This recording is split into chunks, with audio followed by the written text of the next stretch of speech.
Hello guys, आपका हमारे channel बेरोज़गार इंजीनियर में स्वागत है। दोस्तों, आज की वीडियो में बताऊंगा अगर आपके भी सिम कार्ड में ये प्रॉब्लम आ रही है, सिम नॉट प्रोवाइज्ड, तो इस प्रॉब्लम को कैसे सॉल्व किया जाए आज की वीडियो में बताऊंगा।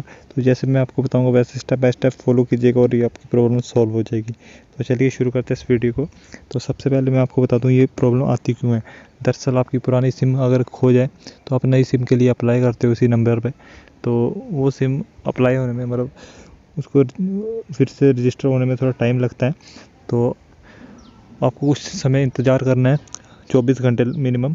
अगर 24 घंटों में भी सिम ना चले तो आपको क्या करना है, तो दरअसल आपको सिम को फिर से अपने मोबाइल में डालना है, एक बार निकालना है और कम से कम 10 या आधा घंटा सिम को बाहर रखना है और फिर से एक बार अपने फ़ोन में इंसर्ट करना है और इससे आपकी प्रॉब्लम सॉल्व हो जाएगी। अगर इससे भी प्रॉब्लम सॉल्व ना हो तो मैं सेकंड मेथड बताता हूँ, उससे आपकी प्रॉब्लम सॉल्व हो जाएगी। दरअसल आपकी जो सिम होती है, तो आपको क्या करना है, आपको अपने डिवाइस की सेटिंग पे देखना है। सेटिंग में जाने के बाद आपको सारी सेटिंग सर्च करनी है वहाँ पे और देखना है कि सारी सेटिंग ठीक है या नहीं, नेटवर्क सेटिंग। और वहाँ पे आपको चेक करना है कि जहाँ पे नेटवर्क सेलेक्ट करते हैं हम, वो ऑटोमेटिक है या मैनुअल है। तो अगर मैनुअल होगी तो उसको ऑटोमेटिक कर दीजिएगा। और फिर क्या करना है आपको, फिर आपको करना है फ़्लाइट मोड ऑन कर देना है और फ़्लाइट मोड ऑन करने के बाद कुछ समय बाद उसको ऑफ़ कर दीजिएगा और आपकी सिम में नेटवर्क आ जाएंगे और आपकी ये प्रॉब्लम सॉल्व हो जाएगी।